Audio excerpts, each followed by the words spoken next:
So, hello everybody and welcome. Yes, welcome back here at BSN Network. Here today, we welcome you back here at BSN Network. This is the BSN Network podcast here today. It is Monday, April 26th here today. Hopefully everybody's had a good rest of their day yesterday and having a good day so far. Today it is in fact Monday, April 26th, coming out of the weekend. Hopefully everybody had a good weekend, and hopefully if you watch sports, hopefully you enjoyed them over the weekend. It was another lot of good sports on again this weekend. Yankees were on, Rangers were on, Nets were on, so a lot of good sports on this weekend. A lot of good action. I would say my sports teams had a pretty good weekend. I know the Yankees won on Saturday. They won Friday. They lost Sunday, obviously. But the Rangers got a win yesterday. The Nets won yesterday. So yesterday, I went 2-1. The Nets and Rangers won, but the Yankees didn't. But still, overall, as a weekend, I would say my teams did pretty well. For some weekends you have where your teams aren't doing anything and you lose, and all you feel like you're doing all weekend is losing. And then there's other weekends like this weekend where you feel like you did a whole lot of winning, and your sports teams did a whole lot of winning, and that's how it felt this weekend. The Yankees were finally able to get back on track, well, at least what it seemed, as we took 3 of 4 away from the Cleveland Indians. Tough loss yesterday. We were up 3-0. It looked like things were going good. Tyone was dealing. And then we hit a rocky, 5th inning or 4th inning, and, they put up, 3-4 runs, and then they just added on. Franmil Reyes was a double away from the cycle, so he really beat us, a guy who hasn't had a triple in his entire career. Now, this series had 2 triples this series, so he really had a big series. He feasted off of our pitching. Garrett Cole, Shane Bieber, that was so much fun to watch. That was a good game. And obviously, we got 3 wins out of the 4-game series, and now we head to Baltimore for 4 games. And these games are like golden opportunities to just absolutely get back onto the track and realistically get over the 500 mark. There is a serious chance we sweep these 4 games and head on home to play the Tigers, another struggling team. And now all of a sudden, you look like you're starting to finally build. It looks like you're starting to finally look like the New York Yankees a little bit. And the Yankees have dominated the Orioles the past couple years. They've dominated them overall, but especially recently, they've dominated the Orioles. So hopefully that dominance continues through these 4 games. Then after a long 8-game road trip, we head on back to New York to play the Tigers. So that should be good. We're only, 3 days away from the NFL draft. Makes me so excited. I wish it would just come here already. Although I know that's going to be that good old saying when we come here after Thursday. It's going to be like, oh my gosh, it feels like the draft flew. But yes, the NFL draft is only 3 days away. This Thursday is the NFL draft. Really, really exciting. What are the New York Giants going to do? We all know what the Jets are going to do at number 2 overall pick, but what are they going to do with their second first-round pick? There's a lot of questions. There's been rumors that are flying around that the 49ers have decided on Mac Jones. There's been stuff going around that the Patriots are going to try to trade up for Justin Fields. What is going to happen? This draft, I feel like there's going to be a lot of movement in this draft. I feel like there's a lot of teams out there that could use quarterbacks, and then there's also a lot of teams out there that are kind of in that little bit of a middle stage where, you have a quarterback, but at the same time, are you going to use them? Like a Raiders, for example. We've heard some stuff that they might be looking at a quarterback. Well, they have Derek Carr, so they're going to have to figure out one. 49ers, they have Garoppolo, but do they still want to go out and get a young guy with that number 3 overall pick? The New England Patriots gave Cam Newton a 1-year extension. Are they going to go draft a quarterback, or they trust Cam Newton, right? There's a couple of those teams that they have quarterbacks right now, but at the same time, they still might look to build with another quarterback. Broncos, they have Drew Lock, but I don't think they're completely sold on him. They might look for a guy like him. So many different answers, so many options, so many predictions. We'll find all out on Thursday and all through, the second round, third round, and all throughout the draft. So that should be good. Let's get into the topics for today's podcast, get you all ready for the start of another full week of podcasts. Obviously, the Rangers got a win yesterday, and the Nets got a win. But today, today's going to be a lot of NFL draft. I want to make that clear. I'm going to touch on Jacob deGrom. I know how good he's been. He's been phenomenal. 15 strikeouts, guy has been the best pitcher in baseball. I know that I'm probably going to talk about that tomorrow or another day, just his dominance. I just want to talk about his dominance, about how good he is, and how us as baseball fans are witnessing history. And a lot of baseball fans, when they see something crazy happen, they don't fully take it in. And you got to take this in, what you're seeing with Jacob deGrom. So I will get to that. I'll try to get to it tomorrow, but there's been so much NFL draft stuff to get to. This is the draft week, and obviously Thursday I'll have my mock draft, and I'll obviously go in depth with all the picks. So I want to do that stuff, but it's going to be a big NFL draft week, like always. But these are the topics for today. Julio Jones, all of a sudden, rumors have bursted out onto the scene that teams are calling the Atlanta Falcons ahead of the 2021 NFL draft, and they're calling up about a possible Julio Jones trade. We all know who Julio Jones is. He's one of the best receivers in the NFL. He's arguably one of the best players of all time in the Atlanta Falcons. This is a guy who has just been so dominant throughout his career, has been the face of the franchise for the Atlanta Falcons for however many years now. And now there's some stuff going around that he might be getting traded. And the Falcons, it seems like, are willing to listen to calls. And the Falcons are in a very interesting situation with some of their veterans on the team. Julio Jones, Matt Ryan, guys like that. Do you stay with them and see what you can get out of them these next 1 to 2 years, or you completely blow it up and start new? The Atlanta Falcons are in a little bit of an interesting situation. We all know that Matt Ryan's career there in Atlanta is coming to an end. We all know Julio Jones. I would say Matt Ryan will probably retire after Atlanta. I could very well see that. Now, he could still play at a high level. He definitely can. But at the same time, I definitely think Julio Jones can also still play at a high level. I don't know if it's going to be in a Falcons uniform. So the Falcons are in a situation. And I noticed that this was interesting, that all of a sudden teams are calling and they're answering those calls. And they're willing to, looks like, answering to calls about that pick. So, not that Julio Jones. So it's going to be interesting, and if he does get traded, this would definitely be considered a blockbuster trade. Number one, because it's revolving around one of the biggest name players in the NFL, and number two, it's going to be a lot of stuff going into the trade. You're going to need to give up a lot to get Julio Jones if you're an NFL team. So we'll get into that. There's been so much stuff going around the NFL draft. I decided to just pile it all here. We heard earlier today that Bill Belichick and the Patriots are willing to trade up and get Justin Fields. We heard about the Raiders and possibly going to target a quarterback. We heard about the Lions very likely trading out. We heard about the Panthers are willing to trade out. We've heard about the Broncos going out and looking at a quarterback. The 49ers have been the big news. They have, it seems like, narrowed down their choice. It looks like the 49ers are all but set. They're all but really, they've done everything except make it official that the 49ers are going to go out and get Mac Jones. That's going to be their third overall pick. Obviously, there's been a lot of stuff going around Trey Lance about some people have him going higher, some people have him going lower. There's some people now thinking that he might go really high in the draft based off his pro day, based off of what people see out of him. So there's about 6, 7, 8 things that you can get to the NFL draft, and I want to talk about it all. And just a little bit ago, too, there was this thing that the Chargers posted about a trade with the New York Giants. Now, they ended up deleting that post, and now we're all kind of sitting here wondering what happened with that post. We're all kind of sitting here wondering what that is. And the Giants, obviously, there's so much stuff of, are they going to trade back? Are they going to stay in the position? If they stay in the position, who in the world are they going to draft? It's not like there's sometimes where you know what a team's going to do. We don't even know who they're going to draft with the number 11th overall pick. It looks like they might draft Jalen Waddle or Devontae Smith, but that's even if they fall to them. And if they don't, do they then trade back? What are the Giants going to do? That's not just a question mark in New York sports. That's a question mark around the NFL. We'll figure that out on draft night. We'll get into all that good stuff. Then we'll finish off the podcast with the New York sports update. Coming out of another packed weekend of New York sports, Knicks extend their winning streak to 9 straight games.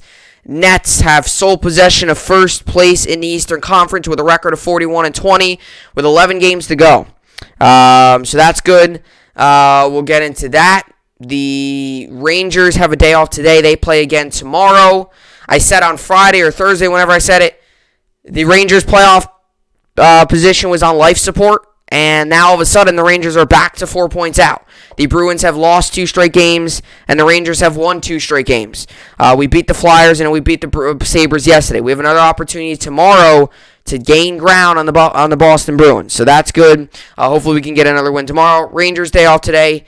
Nets also follow them with the day off today. KD returned yesterday from his 3-game absence of a thigh contusion.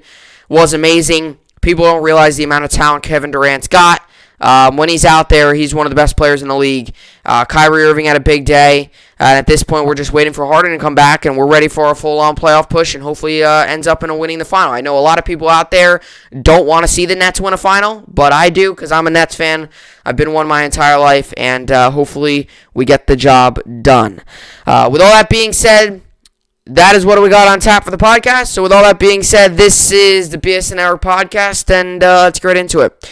So Julio Jones trade rumors. Teams calling Falcons ahead of 2021 NFL Draft. Obviously, like I mentioned earlier, about Julio Jones and about the NFL Draft, there is so much going on with the NFL Draft, and this usually happens typically every year, and I'll get to Julio Jones here in a minute, but this happens, I would say, every year almost, but especially this year, I feel like, too, because obviously last season, the draft was kind of in a weird thing. This year, we're actually going to see some prospects that are out actually live in person. There's going to be a lot of prospects still virtually. But still, obviously, it's great to see it back in person. But last year, the NFL draft was kind of weird. It was kind of just like thrown out there. It's going to be virtual all over these Zoom and stuff, and boom, you're going to do it like that. Now, this year's NFL draft, it seems like I feel like it's so much more exciting this year because it's in person. It's going to be back to normal. You're going to see, fans in attendance. You're going to see it in Cleveland. You're going to see an actual stage, and that just gets me so excited. So there's a lot going on with the NFL draft. And now this kind of ties into the NFL draft a little bit because there's a very good chance that if Julio Jones is going to get traded, there's going to be a whole lot of picks involved. And there's going to be a whole lot of movement in the NFL draft that's going to be involved if the Atlanta Falcons do decide to trade Julio Jones to whoever that NFL team is. That's one of the 32 NFL teams outside of the Falcons. So there's 31 other teams out there. Now, all we know is teams are calling up about Julio Jones. That's all we know. And I've always said this about rumors. I've always said this about things, right? Sometimes, right, if a thing's going to happen if you can really put it together. Right now, there are too many questions, I would say, about this situation right now. What teams are interested? We have no clue. What draft picks have been involved? We have no clue. Has a team put an offer actually right out there on the table? We don't know. When a team calls up, that could very well just mean, hey, what do you want for just give me kind of a basis of what you would want for this guy, or is he available? That could be some of the simple questions they ask. We don't even know what they've asked. So right now, I would say, for the people out there, and I do this sometimes too, that for the Falcons fans especially, because I know a lot of Falcons fans don't want to see the face of the franchise go. For a lot of the Falcons fans out there, and fans of Julio Jones, I've always liked Julio Jones. I've always have. I really like Julio Jones. He's just a great player. I like how he plays the game. He's one of the best out there. I've always liked Julio Jones. So for people out there who are like that, I wouldn't so much say hit the panic button right now. He's guaranteed to get traded. First of all, he can't get traded until June 1st. Due to some cap reasons and situations like that, due to cap reasons and stuff like that, due to cap reasons and stuff like that, they can't trade him until June 1st. So the NFL drafts, in 3 days? So they're not going to be able to trade him. Now, I don't know how that quite means if they can trade him, but it doesn't become official until June 1st, or if they actually can't trade him until June 1st, because if that's the case, you're not going to have a draft day trade involving Julio Jones. Because if it's a June 1st, if he can't get traded until at least June 1st, then you're not going to see a trade happen on draft night. Now, like I said, does that mean he gets traded on draft night, but it can't become official until after June 1st? That might be. I'm not sure. You'd have to really read into it. All I heard was he cannot be traded until June 1st. That could very well mean it can't be confirmed until then, or that could mean they absolutely just can't trade him until June 1st. And with that case, we're going to be waiting for a whole another month to figure out if he is going to get traded. But the Falcons are in a very interesting situation with this Julio Jones thing. The Falcons, right, they're a franchise that has had their ups and downs. The couple years ago, they definitely had some ups, made the Super Bowl. We all know what happened. They blew the 28-3 lead. There was a couple seasons in there where they're making the playoffs, all that good stuff. I would say the 2010s to about the 2017, 2018s was a pretty successful run for the Falcons. They had their moments.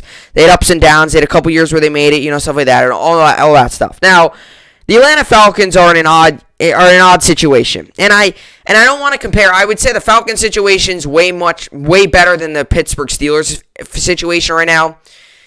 But as a Falcons fan, and I'm not a Falcons fan, but if you're a Falcons fan out there, you know that this team is eventually going to have to enter a rebuild. Whether that's this season they decide to go out and draft a quarterback and sit Matt Ryan. Whether that's next draft. Whenever that is, this team is eventually going to have to enter a rebuild. And you're eventually going to see names like Matt Ryan and eventually Julio Jones come off. Because you're going to want to give young players opportunities. We saw Todd Gurley go for a year. Well, he's a free agent now. So you're going to eventually see some guys, you're going to see some things some faces of the franchise, some of the big names within the franchise going to have to go.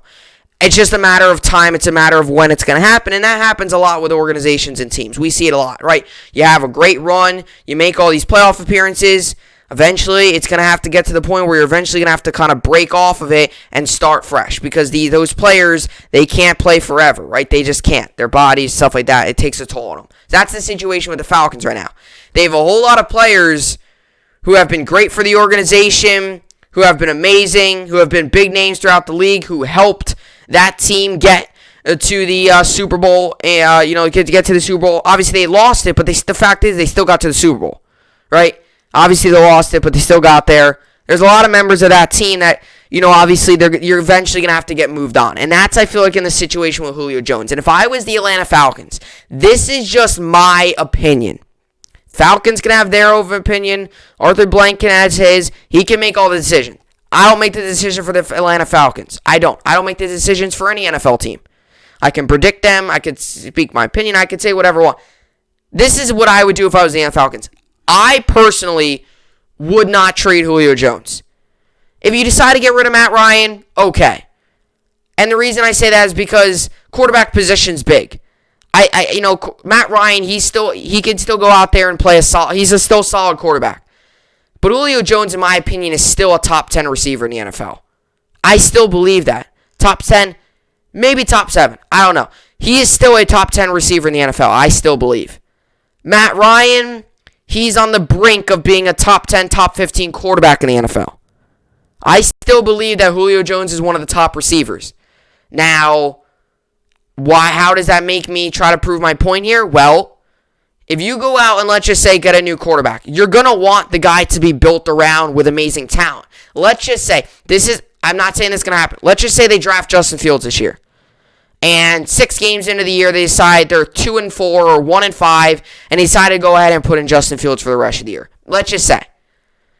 Justin Fields is going to want a receiver. You know how great that is to come into the league and have Julio Jones on your side? That would be amazing. If I got that opportunity, I would take that all day.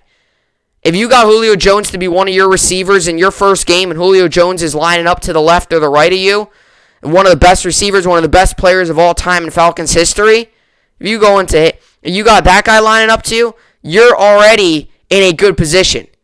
And then you still have Calvin Ridley, up-and-coming rising star, had an amazing year last year. Stat-wise, had one of the best years statistically for any receiver last season. Speed, quick, and you got Julio Jones as well. And all of a sudden, you're like, okay, we might not have to tear this whole thing down. We might have to just take a little bit down, but we can still be a competitive football team. That's how I would look at it as the Atlanta Falcons. Now, sure, if you trade Julio Jones and you get a receiver in return and a first-round pick and maybe a future first-round pick and like a third, sure, you could do a lot with those picks. You got a second, you got 2 firsts, and maybe like a third or a fourth. Those 2 firsts are golden. That second is really good. The third and the fourth, maybe your third or a fourth, you could use as trade bait down the road, plus whatever receiver you got in that deal. That would be almost the deal. Sure, you're getting a receiver and you're getting a ton of picks. I get that. But a lot of times we see this with quarterbacks coming into the league, and if this is what the Falcons want to do, is in fact go out and draft a quarterback, there's been some people that say that Falcons might draft Kyle Pitts. Well, boom. Kyle Pitts Calvin Ridley, Julio Jones, that is one stacked core of players to throw to. Kyle Pitts at tight end, Julio Jones and Calvin Ridley at receiver, that is amazing. You're talking about a really, really good core of guys that can go out and catch the ball, guys that can go out and make big plays. All three of those guys are big-time playmakers. And that's big. And if the Falcons do, in fact, decide to go out and get a quarterback, I think Julio Jones should stay on the team. That's how I see it. Now, if you're the Falcons organization and you're someone within your organization, you might look at it as, hey, we want to get as many picks as possible for the future. I would rather build around our new, if we're going to go out and draft a quarterback, I would rather build around him with young talent. You could look at it that way. But trading one of the best receivers in the NFL, right, and possibly drafting a young quarterback, I would rather see the young quarterback with one of the best receivers in the NFL. That's what I would rather see. Because we always see that in the NFL. We saw it with the Jets. They didn't have any good receivers around Sam Darnold. Imagine getting drafted to an NFL team. We don't see this often. Getting drafted, boom. You haven't stepped into the facility. Getting drafted, and already you have you have one of the best receivers in the NFL on your side. That's how I would look at it as a quarterback. Also, a guy in Julio Jones who has been in the league. He's seen a lot. He's been in the league for a long time now. He's a veteran. He would be a great mentor to a quarterback. He would be great. It would be awesome. We saw that with what the Cardinals did with Larry Fitzgerald, right? Kyler Murray came on. Fitzgerald and Kyler Murray, they talked about it all the time. How great Fitzgerald was to Kyler Murray, just as a guy who teaching him and making him learn stuff. That's what Julio Jones could do to a new quarterback. And hey, if they decide to go out and get Kyle Pitts this season, well, boom. Matt Ryan now has Calvin Ridley, Kyle Pitts, and Julio Jones all to throw to. That's a pretty good offense. And I want to say this, too. I want to end it on this before we get to an article. Then I want to get into some of his numbers. I want to end it on this too. Right? I said, if I was the Falcons, I wouldn't trade Julio Jones. Now, after this season, if he doesn't have a great year, or I don't know if the Falcons are just another 3-13 team and they 3-14 because it's 17 games, whatever. If they just don't have a great season, well, you might go ahead and say, hey, you know what? Maybe it is time to just completely blow it up, start fresh, right? Something like that. Now, but this is the thing. He's still playing at a very high level. He still is. He is still one of the top receivers out there. He's so good. He's unbelievable. All right? And I just don't think you should trade him right now. Now, like I said, what they get in that trade is going to be ginormous. It's going to be huge. You're going to give up a whole lot in that trade. Whatever the team is getting Julio Jones, they're going to have to give up. They're probably going to have to give up at least 2 firsts. I'm talking at least 2 first-round picks. Definitely another pick. Probably 3 picks and maybe a player. Or it could just straight up be 4 picks. 2 firsts, a second, and a third. And maybe that second could become a first. You're going to have to give up a lot. Because you got to realize, Julio Jones is the face of the franchise. The amount of Julio Jones jerseys people have, the amount of stuff he's done for the organization is unbelievable. If you're going to trade him, you're going to have to also get a lot. So, and I just don't think there's much people that can replace Julio Jones. I mean, you're talking about a guy that is just such a good receiver, and this past decade has just been one of the best players in the league. He's just so good. He's been so dominant for so long here, and he still is such a good receiver.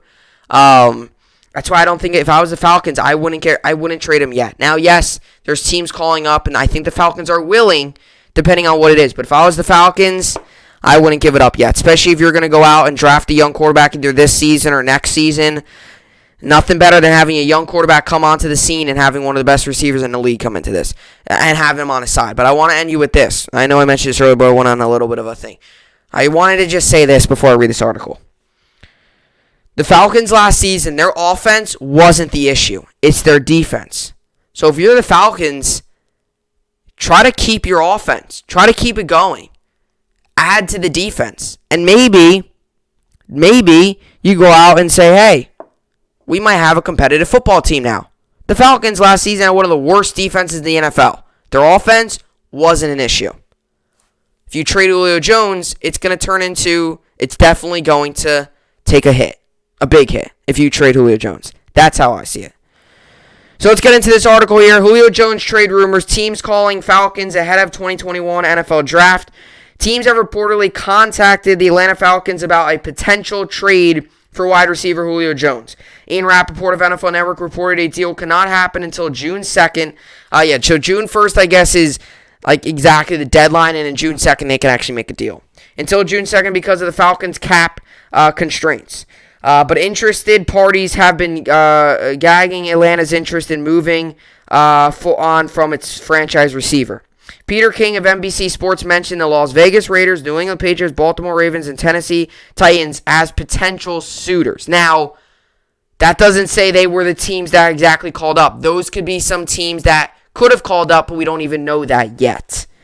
A framework of trade could be put into place and then officially agreed upon when the Falcons could split Jones' cap hit over the next 2 seasons. Moving on from Jones is in a post-June 1 trade would save the Falcons $15.3 million on their 2021 cap. Atlanta is currently less than $1 million under the cap.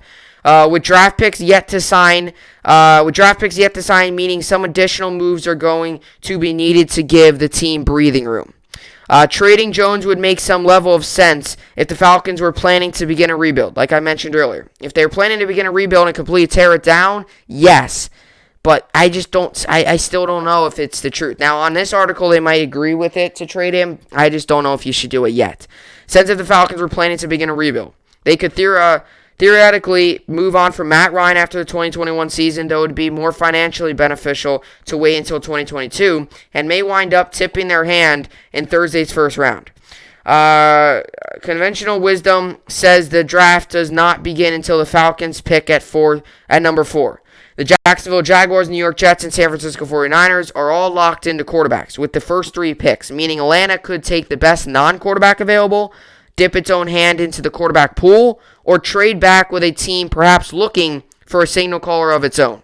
If the Falcons use their first-round pick on a quarterback, the writing's on the wall. Ryan would likely enter the 2021 season as a starter, but with a giant for sale sign over his head, and the Falcons could look to move Jones for 2022 draft picks as the retooling around the new franchise face begins. Calvin Ridley proved himself more than capable of being a number 1 wide receiver last season. And 26-year-old fits far better with a timeline of a new quarterback than the elder statesman Jones, who turned 32 in February. Like I said, yes, you got a young player in Calvin Ridley, and maybe you do go on and draft Kyle Pitts. And if you get rid of Jones, you get more picks. Then it might seem like, okay, Calvin Ridley, Kyle Pitts, hopefully we get a receiver with one of these picks. You could look at it that way.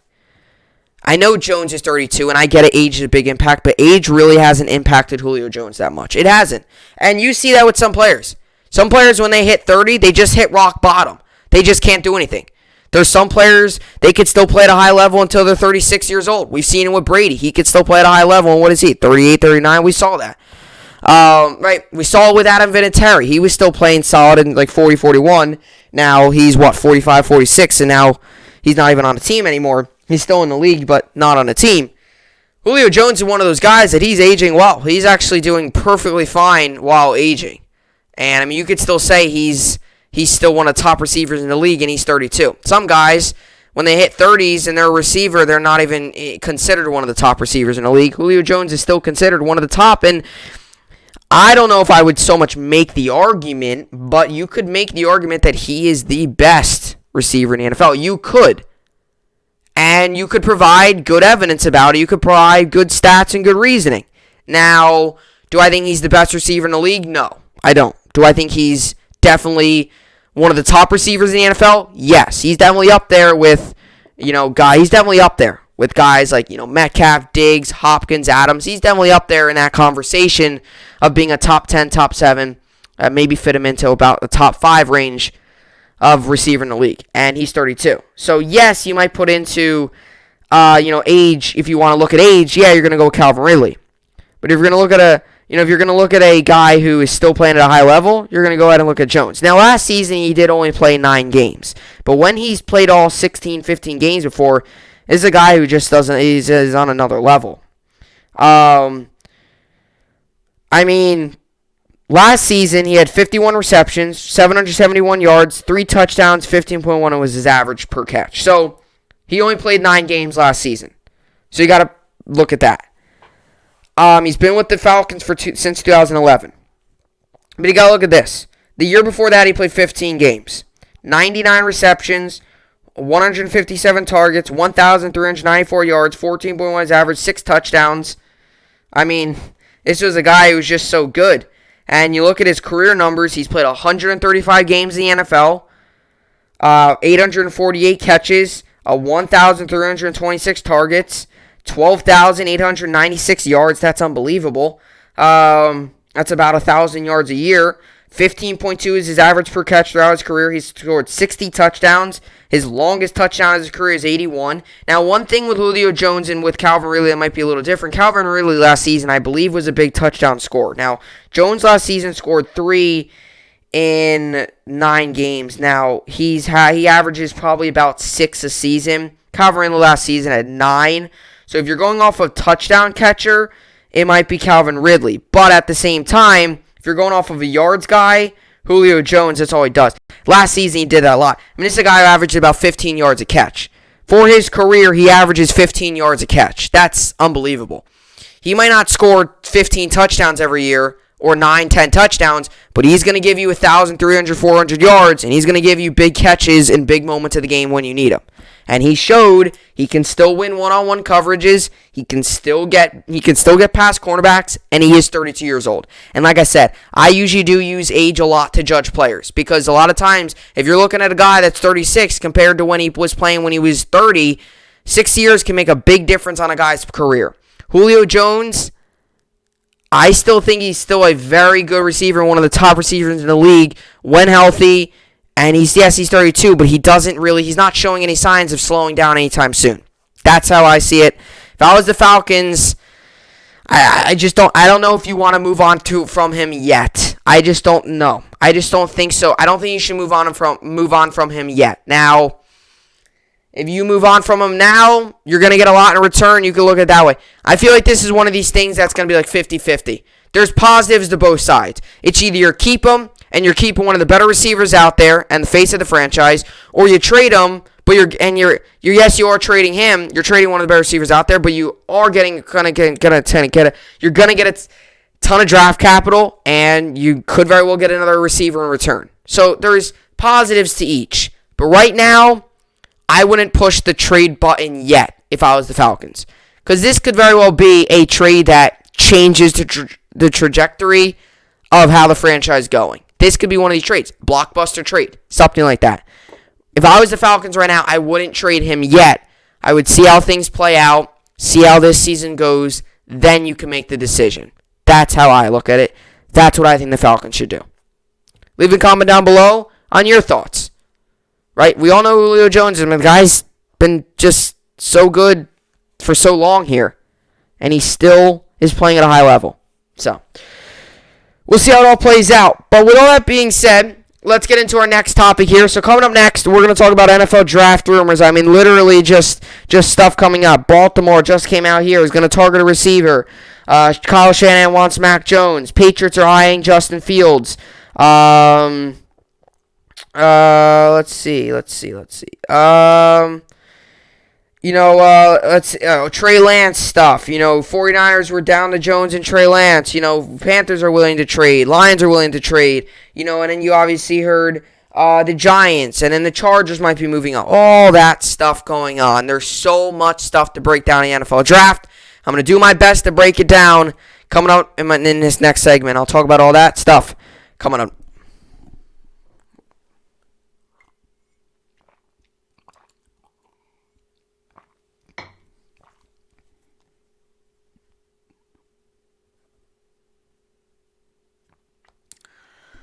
Okay, so let's say, so there's a lot to break down in the NFL draft, and I've done this a couple times in the podcast where I've done, a few things where I will talk about a segment or talk about, just a ton of stuff. So this might seem a little unorganized what I'm about to talk about because I'm going to be bouncing from one area to the other because there's so much to break down. I'm going to talk about multiple different of the rumors, but I thought this was really interesting. The 49ers right now are in an interesting position. Because we can all agree this. The Jacksonville Jaguars are going to take Trevor Lawrence. The Jets are going to take Zach Wilson. Now, not the Falcons. I just said the Falcons so much, I'm going to say them again here. The 49ers are in an interesting situation. They're not Wilson and Lawrence. I can put money on Lawrence. I'll put money on Lawrence. I'll put everything on Lawrence, actually. And Lawrence is not going to go. Lawrence is going to be the first first quarterback off the board this season. He is. There's no doubt about it. There's not. You can't even say, oh well, he might not. No, there's no doubt about it. He is going to be the first receiver, or first quarterback, I should say, off the board. Now, this leaves an interesting situation for a team like the 49ers. And the 49ers are in an interesting situation. Not just with their draft pick. They're in a very odd situation overall. Because I mentioned this earlier when I opened up the podcast, right?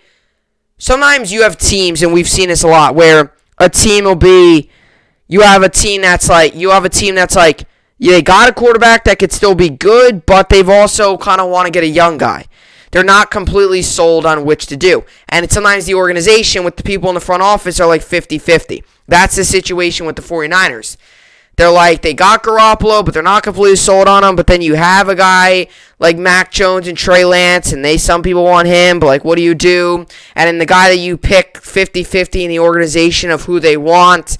And that's what's going on with the San Francisco 49ers right now. We're seeing with the Patriots too. Like, they got Cam Newton, and they obviously feel like he can help them out, but at the same time, they kind of want to trade up and get Justin Fields. That's what makes the NFL draft so much fun, is because you'll see what these teams do. And down the road, you'll look back at a draft and say, wow, I remember when they traded for this guy, or, whatever the case may be. So, the 49ers right now, the situation they're in is, it's not ideal, but it happens often. It's not a good situation to be in, but it's not like it's one of these rare times where no teams go through this. This is a lot of times what happens.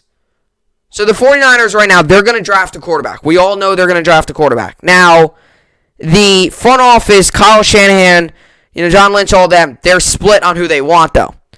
They chose between Fields, Lance, and it looks like Mac Jones. They did their evaluations after really evaluating it.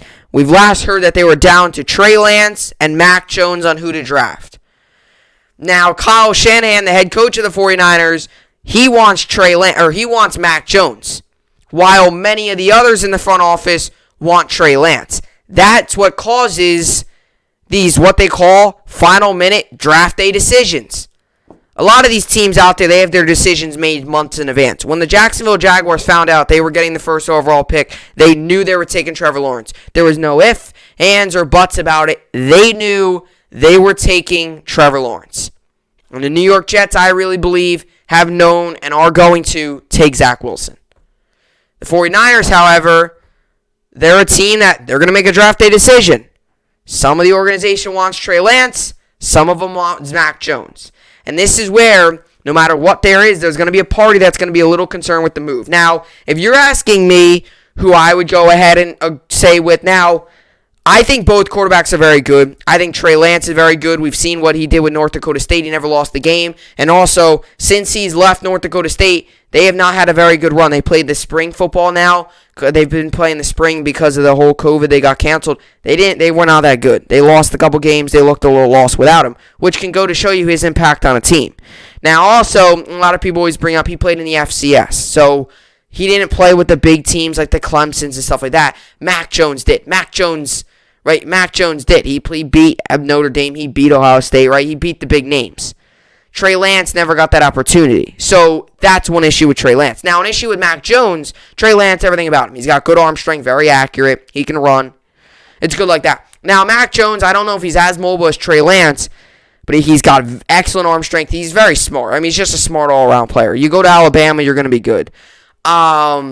He's also proven that he can beat big opponents and he can be clutch in big games. Now, the one issue with Mac Jones is, the one issue with him is his pro day wasn't great.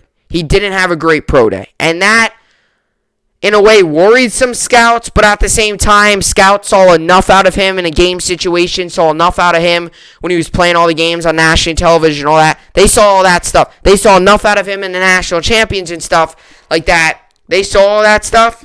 They kind of went ahead and said, hey, we still believe in this guy. Now, some people, and that's your scouting department, some scouts, it's an evaluation. Some scouts do a lot of evaluating off of what they see in the season, and, very little on what they see in the pro day because they've seen him play in a game atmosphere. Some scouts really like to look at what they do in the pro day. And then they'll judge off of the, what they see in game action. Now, Mac Jones, it seems like the 49ers organization was really concerned on his pro day. And I will admit, he did not have a very good pro day. He didn't. And I don't want to all of a sudden people now, I don't want people all of a sudden to just assume that he's not good because he's still very good. I don't want people all of a sudden to just go ahead and, I don't want people all of a sudden to just go ahead and say, oh, he's not going to be good just because he didn't have a great pro day. There's a lot of guys out there that didn't have great pro days. Now, I'm not saying Mac Jones is going to be Tom Brady, but Tom Brady was pretty good in college. He wasn't great, but he was decent. He had an awful pro day. He did not have a good pro day at all. He came into the pro day, he didn't look like he was in shape. He didn't look like he was ready for the NFL. He didn't look NFL ready. He's the greatest quarterback of all time. Not saying Mac Jones is going to be that. I'm just giving you an example. How pro days don't mean everything.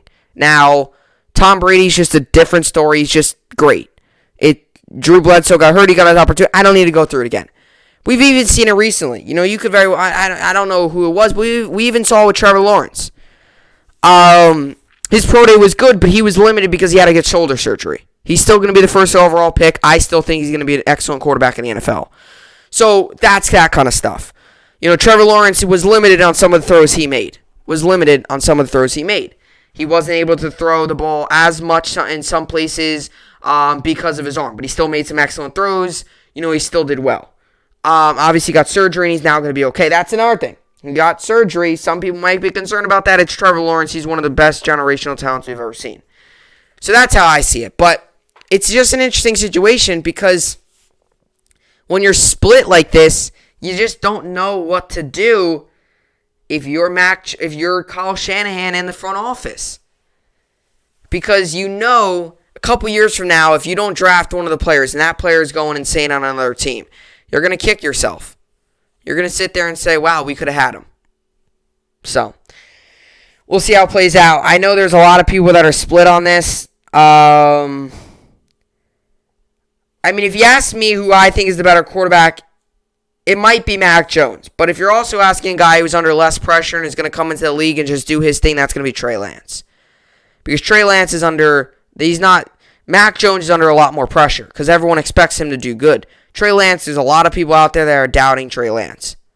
So Trey Lance might come into the league and be kind of silent and just ball out. Mac Jones, on the other hand, is going to have a lot of pressure coming in. All right, so let's see how it goes. And another question, too, is when you draft your quarterback, what are you going to do? Are you going to start Garoppolo? Are you going to start the quarterback off day one? Are you going to do a little bit of a training camp? What are you going to do? That's another question. I would say that they're probably going to just start their quarterback because they've been pretty sold on drafting a quarterback. I don't really care what people say about, they said that they're sold on Garoppolo. No, people say that all the time. It's just, I don't know. It's just such a complicated situation there in San Francisco. And we're only a couple days from the NFL draft, so they're going to have to figure out. So that's one of the things. Another thing was the Patriots are eyeing Justin Fields.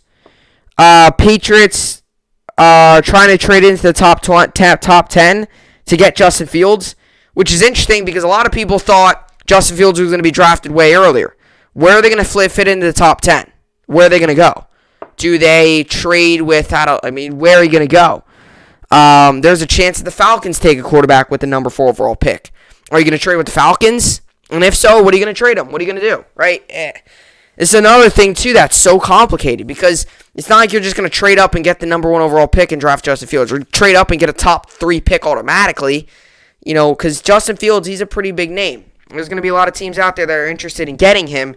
and trading up, I just don't know if that's what you want to do. If you're the Patriots, obviously they believe it's the right move, but where are you going to trade up? We've heard some teams like the Panthers and Lions willing to trade their picks, but that's 7th and 8th overall picks. I don't know if that's going to be. I don't know if Justin Fields is still going to be on the board then. That's another interesting development, and that is also something that could turn into. You could see how the first 5-6 picks play out, or you could see how the first 4 picks play out. If the Falcons don't draft a quarterback, boom, right then and there you go ahead and say, hey, we're trading up, we're taking this guy. That could be an option. It could also just be maybe they're just going around with things. Now they're eyeing Justin Fields, that is true, but maybe they're kind of just looking around all options. Some teams do that. Some teams just sometimes feel the need to just look around some options.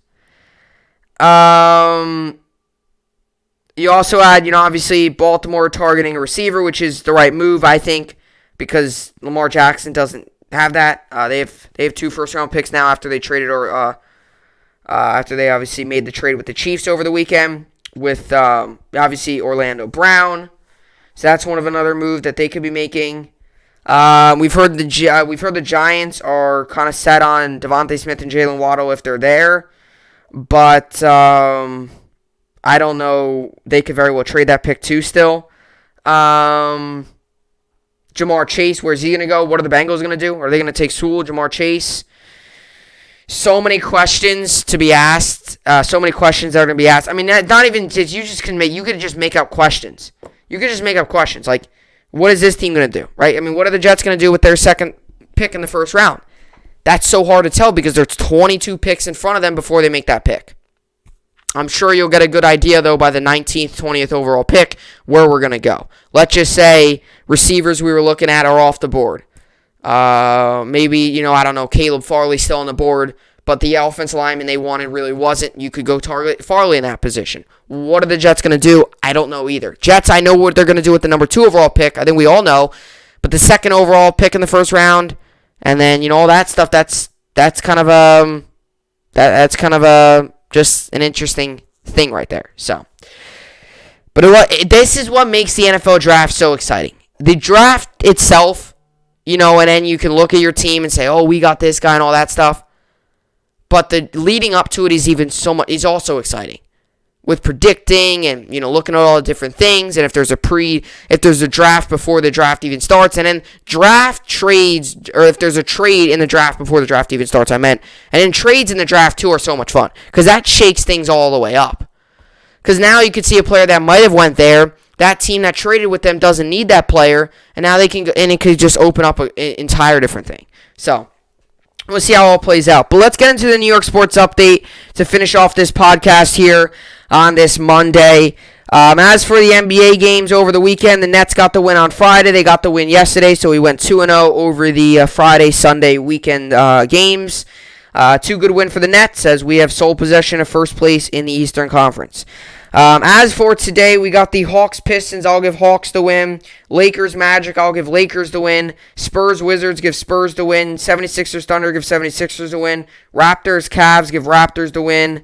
Suns-Knicks. As much as I wanted to give the Knicks the win because they're on an 8-game win streak or 9-game win streak and they're rolling and they can make it 10, I think the Suns will get the win. Now, the Suns are playing a back-to-back. I just realized that because they played the Nets yesterday and they played tonight. This is their last game, I believe, of the East Coast road trip. This is so tough. The Suns are in 2-point favorites. They come in 2-point favorites. I think I'm going to give the Suns the win. Heat Bulls give Heat the win. Clippers Pelicans give Clippers the win. Jazz Timberwolves give Jazz the win. Nuggets Grizzlies give Nuggets the win. And Kings Mavericks give Kings the win. As for the NHL, yesterday or over the weekend, the Rangers got the win on Friday, and we got a win yesterday as well, 6-3. We moved to 25-18 and 6 on the season. So a good win for the Rangers. Keep our playoff hopes alive there. As for today's games, we got the Flames Canadians. I'll give Flames the win. Avalanche Blues. I'll give Avalanche the win. Canucks Senators. Give Canucks the win. Hurricane Stars. Give Hurricanes the win.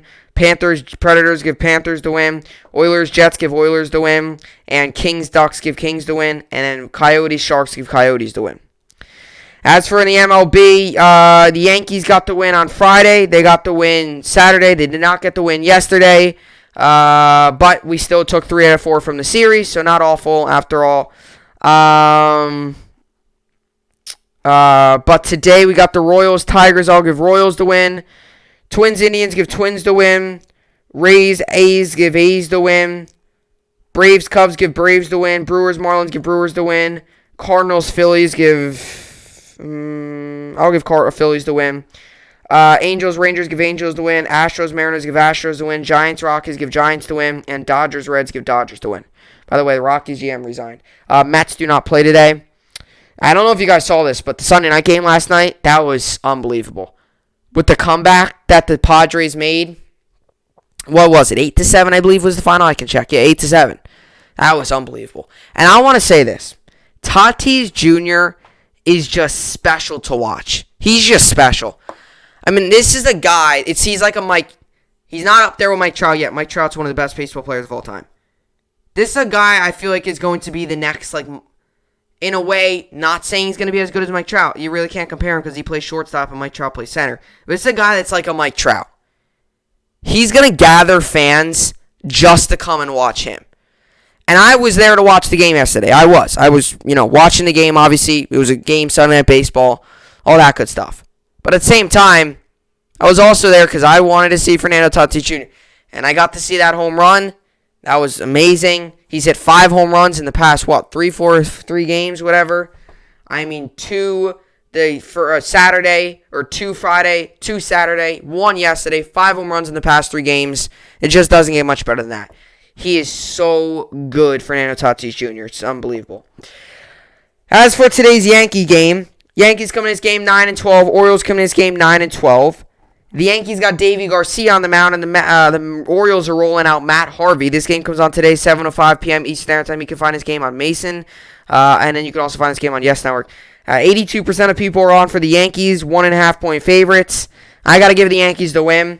As much as we are still in a little bit of a, we're still below 3 games below 500, the Yankees have dominated the Orioles, and they just seem to turn it on. I'm going to give the Yankees the win. I think we have a good shot at doing really well in this series.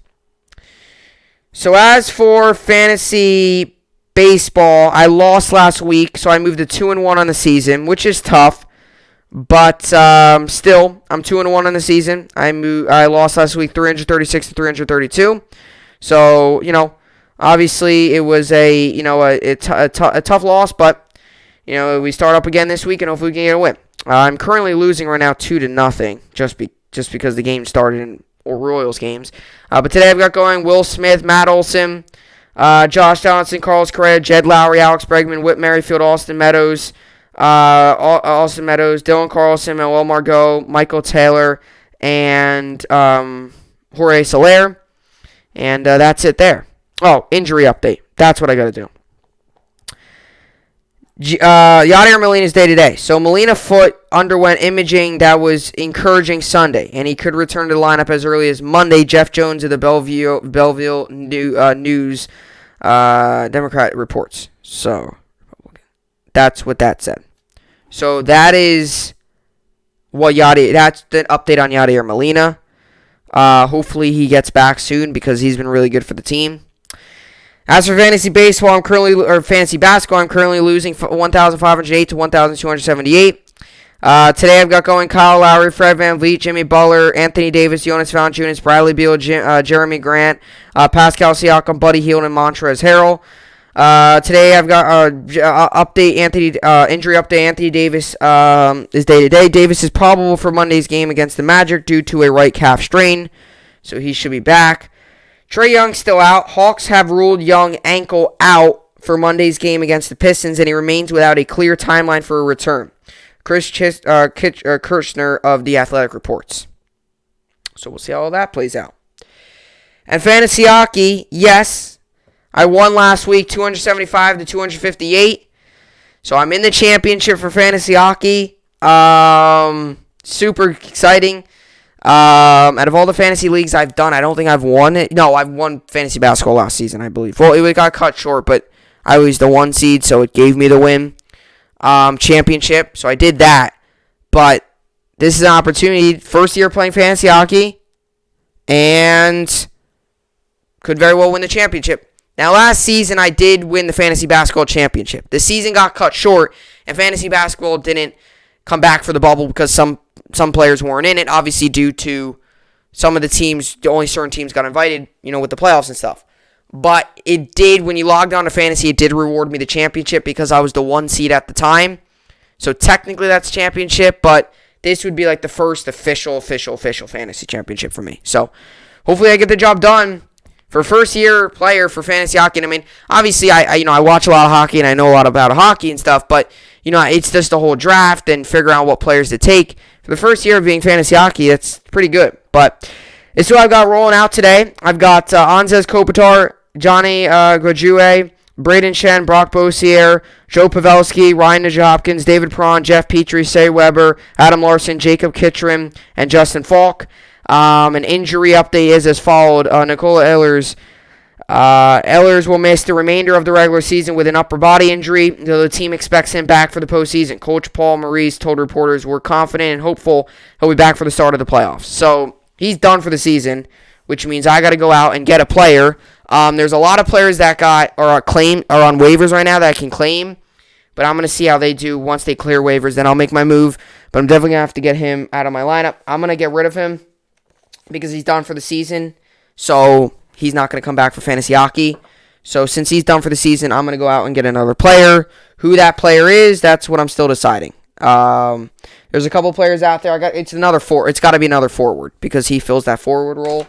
It could be a defenseman, but I like what I've been rolling with the more forwards. They just, produce a lot of points, so I'm going to have to go out and figure out that. But not great to have one of your best players get injured right before the championship started, but I've got a lot of other players going. There's been a lot of other guys on my lineup that have been producing, and whoever the guy I pick up, I've got some players in mind.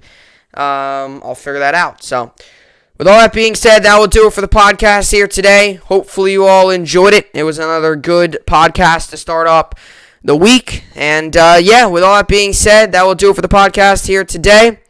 Hopefully you all enjoyed it. I will see you all back here tomorrow. Hope you enjoyed it, and thanks for watching.